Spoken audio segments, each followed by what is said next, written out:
Representation Theory of Finite Groups, Lecture 19, Robinson-Schensted Correspondence.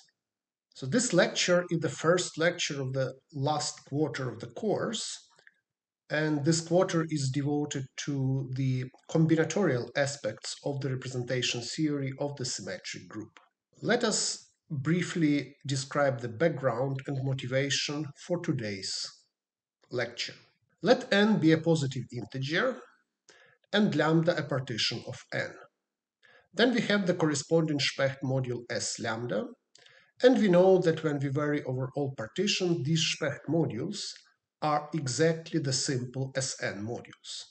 Therefore, the regular Sn module decomposes into a direct sum of Specht modules, and each Specht module appears in this decomposition with multiplicity given by its dimension, of course up to isomorphism.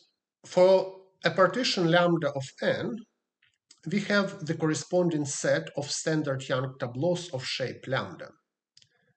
And in the previous part of the course, we saw that the dimension of the Specht module is equal to the cardinality of this set of standard Young tableaus of shape lambda. Combining these observations, we have the following claim: that there is a bijection between the symmetric group and the disjoint union over all partitions lambda of n of the Cartesian product of the set of all standard Young tableaus of shape lambda with itself. So this bijection is obtained by observing that Sn gives us a natural basis on the left-hand side of this isomorphism, and on the right-hand side, each S lambda has a basis indexed by Syt lambda, and it appears with the multiplicity, again given by Syt of lambda. So this implies existence of this bijection between the sets on the two sides of the bijection naturally index the basis in the same vector space. So the aim for today is to provide a combinatorial construction for this bijection. So in order to do this, we start with the algorithm how to insert a number in a row. The input for this algorithm is a standard generalized Young tableau with one row and a number b. So here we have that the length of this standard generalized Young tableau is some non-negative integer. So all entries of the tableau and the additional number b are positive integers. So since this tableau is standard, the numbers a1, a2, and so on, ak, which appear in its boxes, they increase left to right. And b is a number which is different from any of these ai's. So b is a number which doesn't appear in this row. The algorithm proceeds by considering two possible cases. The first case is when the number b is strictly greater than the greatest number ak in this row. Then, in this case, the output of the algorithm is the following thing. We append a box indexed by b at the end of our row, and we give the sign of full stop. So after this, everything stops. Case 2, this is a situation where b is strictly smaller than ak. Then, let us denote by s the minimum index I for which b is strictly smaller than ai. So in this situation, the output is as follows. So we replace in our standard tableau, we replace as by b, and then we additionally have as a new number. So the output in this case consists of the new row, which is obtained from the previous one by replacing the number as. So this is a minimal number in the row, which is still bigger than b. So we replace it by b, and then we have as a new free number additionally to our row. And one usually says that b bumps as out of this row. So here are some examples. So if we insert 2 into an empty row, we get a row of length 1, where we have this 2 as a box and our full stop sign. So this is because 2 is bigger than anything in the empty row. Example 2, if we insert 9 into the row 2, 4, 6, 8, then we can observe that 9 is bigger than anything in this row.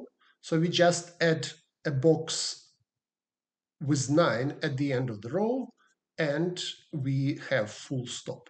And in both of these examples, we used case 1 of our algorithm.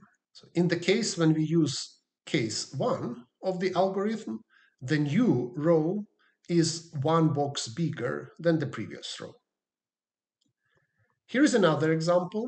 So if we try to insert the number 5 into the row 2, 4, 6, and 8, then we see that 5 is smaller than 8, and then we find the smallest number in the row, which is still bigger than 5. So this number is 6. So we replace 6 by 5. So 5 bumps 6 from this row, and we get 2, 4, 5, 8. This is our new row, and 6 is the additional new number as the output of this algorithm. So this situation corresponds to case 2, and 5 bumps 6, because 6 is the smallest number in the row, which is still greater than 5. So in this case, the length of the row which we have, it stays the same. And note that we do not issue any stop signal. So we will later on define an algorithm which will proceed with this new number 6. The main algorithm for this lecture is an algorithm how we insert a number in a tableau. So let us define an input of this algorithm.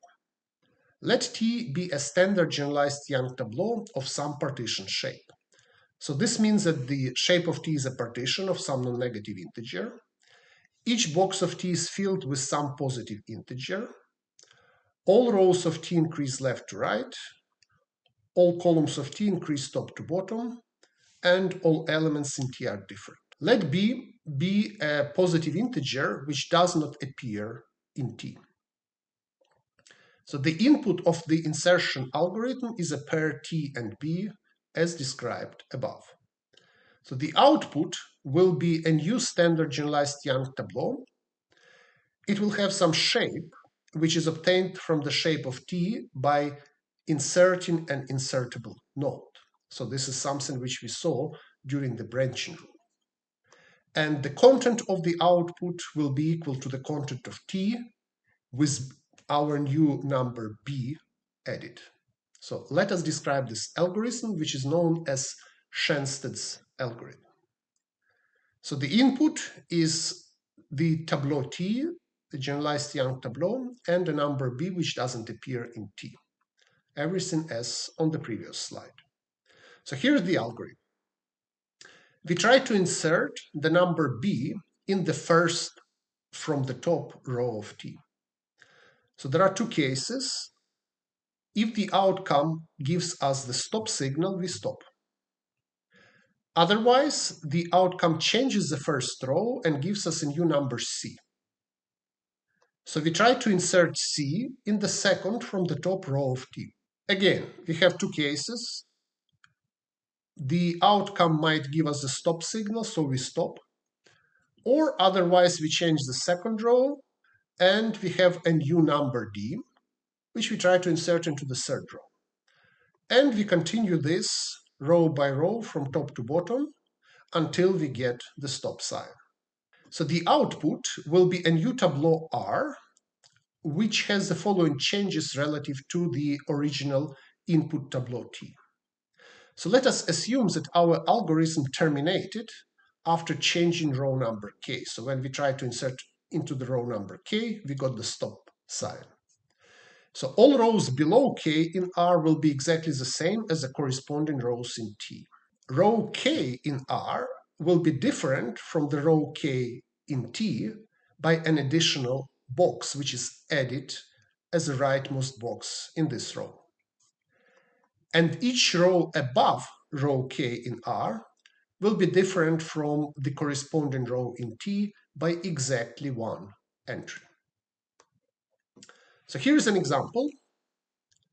Let us try to insert the number 4 into the tableau of shape 3 to 1, which has 1, 5, 6, 2, 7, and 3. So we have to start by trying to insert 4 into the first row. So we see that in the first row, 4 is smaller than 6. Moreover, it is even smaller than 5. So 4 is placed between 1 and 5 in the first row. So this means that 4 bumps 5 from the first row. So we replace in the first row 5 by 4. And now we have a new element 5, which continues our algorithm. No stop sign. So now we have to try to insert 5 into the second row. So, and in the second row, 5 places between 2 and 7. So it is still smaller than the largest number in this row. So it will bump 7 because 7 is a minimal number in the row which is still greater than 5. So we replace 7 by 5 in the second row. So we have this new tableau and we have the new number 7, which we are now supposed to try to insert into the third row. But in the third row, 7 is now greater than anything in the third row. So we just add 7 at the end of the third row and issue the stop sign. Our algorithm terminates here. So the outcome will be a generalized Young tableau of shape 3 to 2, and it will have 1, 4, 6 in the first row, 2, 5 in the second row, and 3, 7 in the third row. So there is something which we need to justify for this algorithm. We need to prove that the outcome of this algorithm is always a standard generalized Young tableau of partition shape. Proof. So the fact that all rows of the outcome increase left to right, this follows directly by construction. So what we need to do, we need to prove that all columns increase top to bottom and that the outcome has the shape of a partition. In other words, we need to prove that the new box is added in an insertable position. Both of these claims follow from the observation that during the algorithm, when we move from one row to another, then in the next row, the change happens weakly to the left with respect to the change in the previous row. So this property is a consequence of the assumption that the original tableau was standard.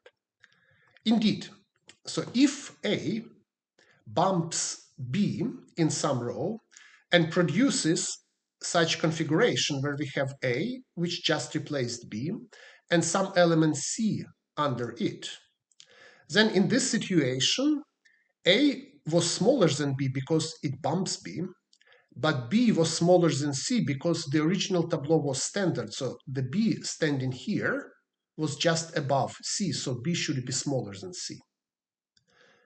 So in the next step of the algorithm, we are supposed to insert the number B into the row containing C. But B is smaller than C.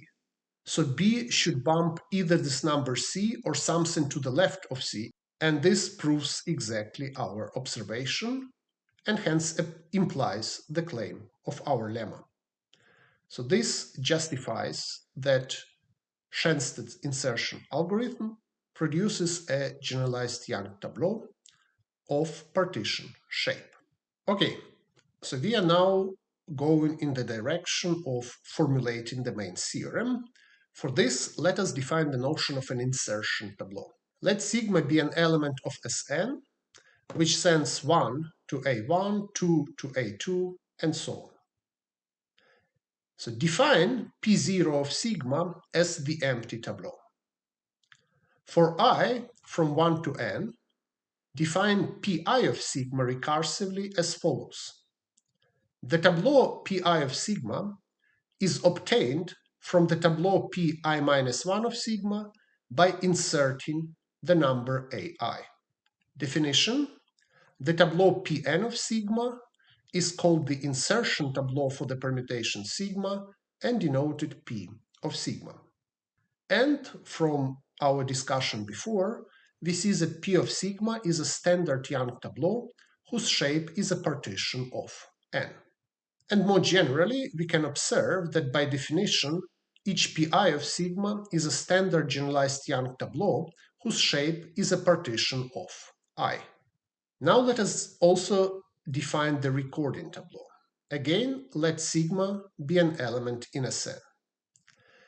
On the previous slide, we have defined the insertion tableau P of sigma and the corresponding auxiliary tableaus Pi of sigma for each I from 0 to n. Again, we define Q0 of sigma as the empty tableau. And for I from 1 to n, we define Qi of sigma recursively as follows.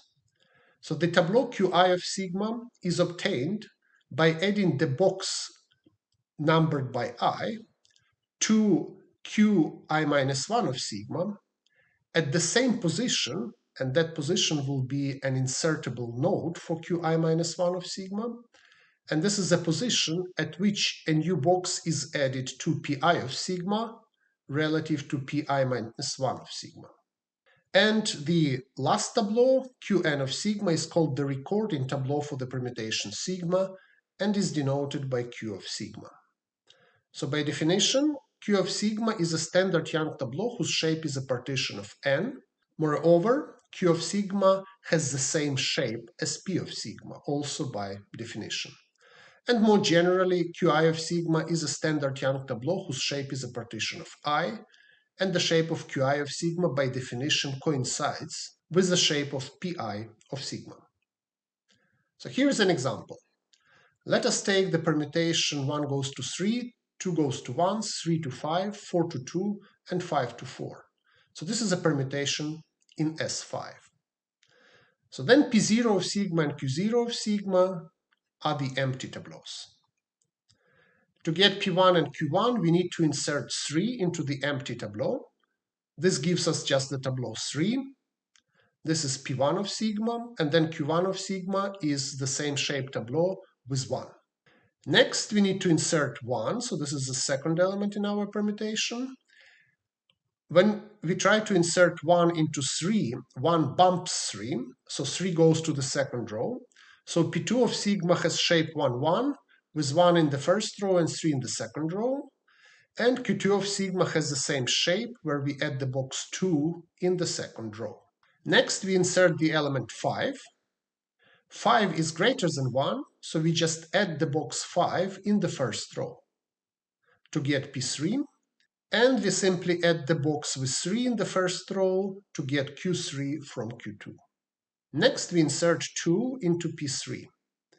So 2 in the first row bumps 5, because 5 is the smallest element in the first row, which is greater than 2.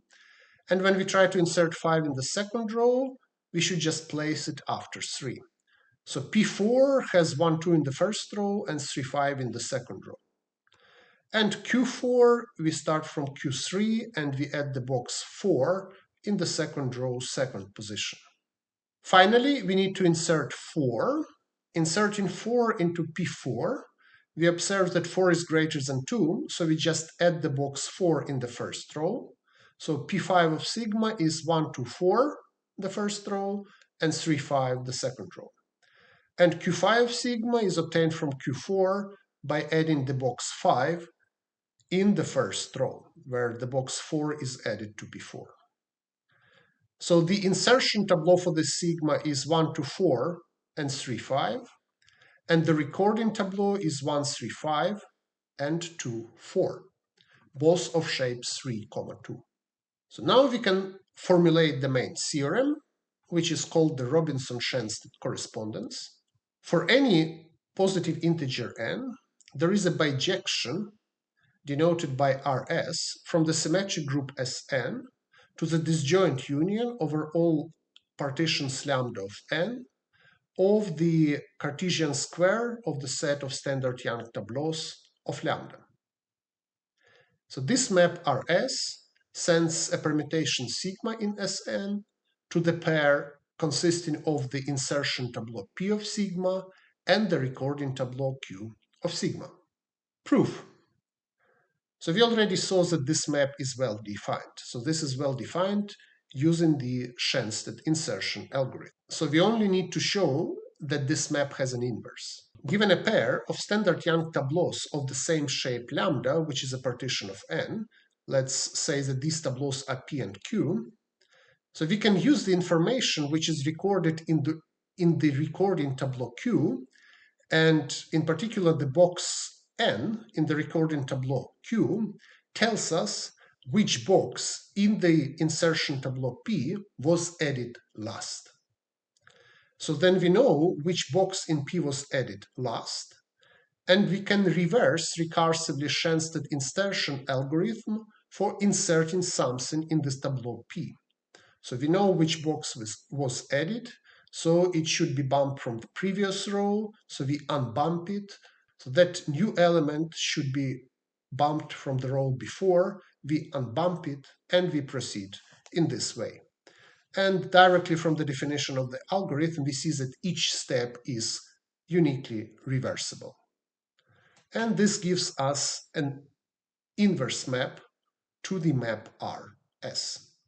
And this proves the main theorem. So let's do some examples. So first example, for n is equal to 1, the symmetric group S1 has only one element, and the Robinson-Schensted map applied to this element, we need to insert 1 into the empty tableau.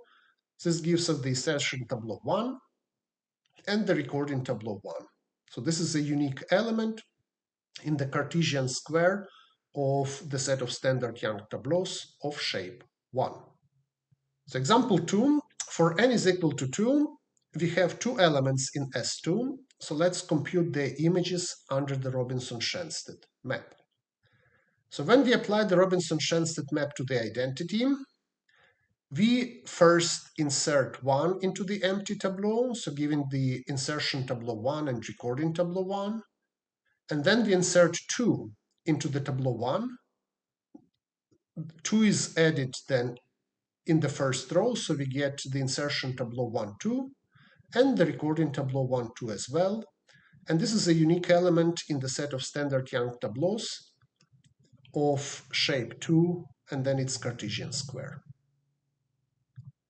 Next, we compute the image under the Robinson-Schensted correspondence of the permutation 2, 1.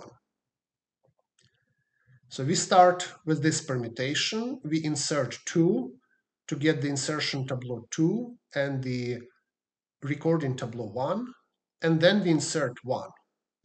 1 bumps 2 to the second row, so we get the insertion tableau 1 in the first row, 2 in the second row, and the same recording tableau.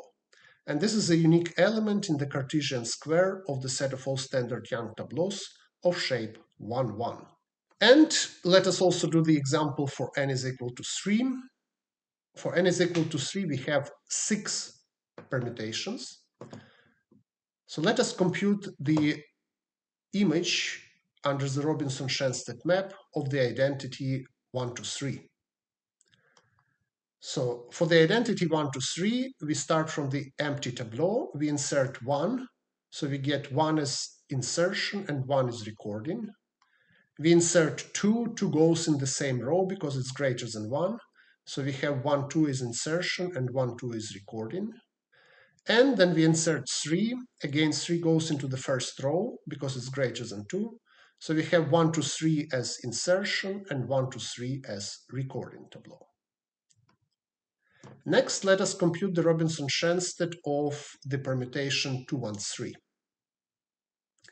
So when we start from this permutation, we first need to insert 2. So we have 2 as an insertion tableau and 1 as a recording tableau.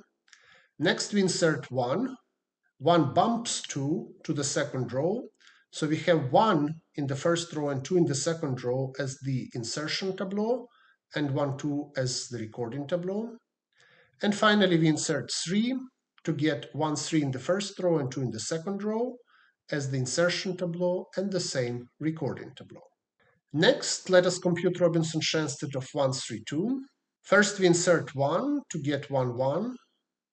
Then we insert 3. This goes into the first row. We get 1, 3 as insertion and 1, 2 as recording. And then we insert 2. So 2 now bumps 3 from the first row. So we get 1, 2 in the first row and 3 in the second. And the recording tableau is the same. Next, let us compute the Robinson-Schensted of 2, 3, 1. We start by inserting 2. So we get 2 and 1. Then we insert 3. So we get 2, 3 the first row and 1, 2 as a recording. And then we insert 1. So 1 bumps 2 to the second row. So we get 1, 3 in the first row and 2 in the second row. And the recording tableau will be 1, 2, and 3. So next we compute the Robinson-Schensted of 3, 1, 2. We start by inserting 3 to get 3 and 1. Then we insert 1, which bumps 3. So we get 1 in the first row and 3 in the second. The recording is 1 and 2. And then we insert 2, which goes into the first row. So we have 1, 2 in the first row and 3 in the second. And the recording tableau is 1, 3, and 2. And finally, we compute 3 to 1. We start by inserting 3, which gives 3 and 1.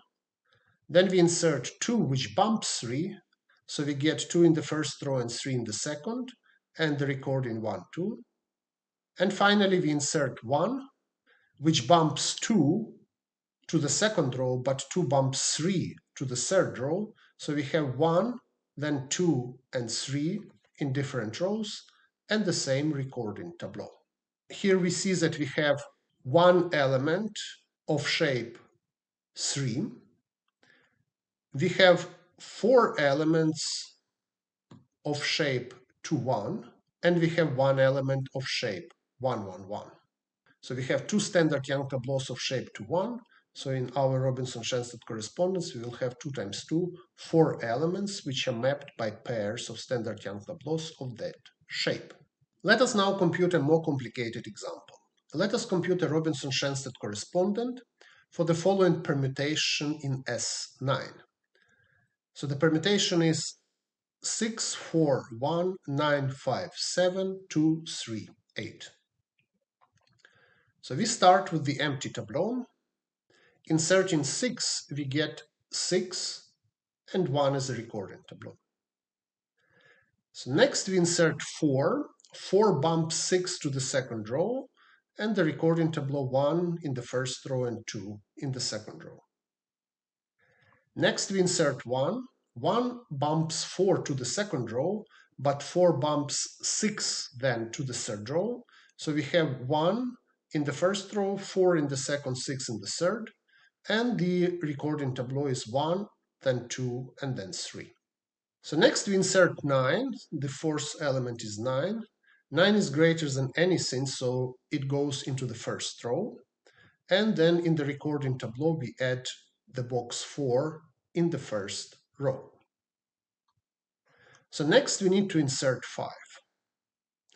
And to do this, let's denote by box X and then the upper index Y, the insertion of the box X into the Y's row. So to compute how to insert 5 into the tableau 1, 9, 4, 6, so we start from this tableau and we try to insert 5 into the first row. So 5 is smaller than 9 but greater than 1, so it bumps 9. So we get 1, 5, 4, 6, and then we need to insert 9 into the second row. 9 is greater than 4, so we just add 9 in the second row to get 1, 5, 4, 9, 6. So the outcome of this insertion is 1, 5, 4, 9, 6, and the recording tableau is 1, 4, 2, 5, and 3. So the next element is 7. So we try to insert 7 into our insertion tableau 1, 5, 4, 9, 6. 7 is greater than 5, so it is just added at the end of the first row. So we get 1, 5, 7, 4, 9, 6 as a running insertion tableau. And so we add the box 6 in the first row to get 1, 4, 6, 2, 5, 3 as the recording tableau. So next in our permutation is 2. So we need to insert 2 into 1, 5, 7, 4, 9, and 6. So when we try to insert 2 in the first row of this tableau, it will bump 5. So the first row becomes 1 to 7, and 5 is bumped. So we need to try to insert 5 into the second row. 5 is between 4 and 9, so it bumps 9. So the second row becomes 4, 5, and we need to insert 9 into the third row. 9 is greater than 6, so we just add it in the third row to get 6, 9. So the outcome is 1 to 7, 4, 5, 6, 9. And the recording tableau is 1, 4, 6, 2, 5, 3, 7. So next we insert 3 into 1 to 7, 4, 5, 6, 9. So when we try to insert 3 into the first row, 3 is between 2 and 7, so it bumps 7. So the first row becomes 1 to 3. We try to insert 7 into the second row, and it is greater than everything there, so we just add it at the end. So we get 1 to 3, 4, 5, 7, and 6, 9. This is our running insertion tableau. And the recording tableau is 1, 4, 6, 2, 5, 8, 3, 7. Finally, we need to insert 8 into our recording tableau 1 to 3, 4, 5, 7, 6, 9. 8 is greater than anything in the first row, so we just add it at the end of the first row to get 1, 2, 3, 8, 4, 5, 7, and then 6, 9. And then the recording tableau is 1, 4, 6, 9, 2, 5, 8, 3, 7.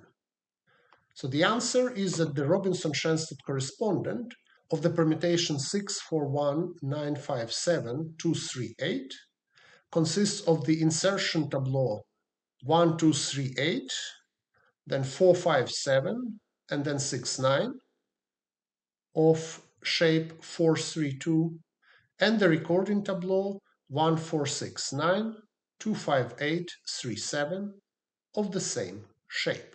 Let us also do one example with an inverse algorithm. So let us determine the image of 6 under the permutation sigma in S6 if we know that the value of the Robinson-Schensted map on sigma consists of the insertion tableau 1 to 6, 3, 5, 4, and the recording tableau 1, 3, 4, 2, 5, 6. Solution. Sigma of 6 is the number which was inserted at the last step of Schensted's algorithm. So the recording tableau says that the last box added in the insertion tableau is the box which is in the third row. So the last box added is where 6 is in the recording tableau. So the last box added in the insertion tableau was this 4. The box 4 was the last box added to the insertion tableau. So this 4 was bumped from the second row. So we inserted something into the second row, which resulted in 3, 5. Therefore, 4 was bumped by 3, because 3 is the maximal element in the second row, which is smaller than 4. So this element 3 was bumped after inserting something into the first row. And the outcome was 1, 2, 6. So the maximal element here, which is smaller than 3, is 2. So 3 was bumped by 2. So the last step of Schensted's insertion algorithm started by trying to insert 2 into the first row. Therefore, the answer is that sigma of 6 is equal to 2. So here's the literature for this lecture. The original paper where Schensted's algorithm was first described is the paper Longest Increasing and Decreasing Subsequences by Schensted from 1961. And the content about longest increasing and decreasing subsequences will be the content of the next lecture. And this algorithm is also described in chapter 3 of Sagan's book on the representation theory of the symmetric group. Here are some problems and questions. Question 1, insert 5 into the row 2, 4, 6, 8, 9. Question 2, insertion of a number x in some increasing row resulted in the outcome row 2, 4, 6, 8, 9 and bumped number 7. Determine both x and the original row. Question 3. Compute the inverse image under the Robinson-Schensted map of the pair of two standard Young tableaus of shape 2, 2, 1. So the first tableau is 1, 2, 3, 5, 4, and the second tableau is 1, 3, 2, 5, 4. Question 4. Write down all details in the proof of the main theorem. And question 5. Compute the image under the Robinson-Schensted map of the permutation 6, 8, 2, 7, 5, 3, 1, 9, 4. Thank you very much and see you next time.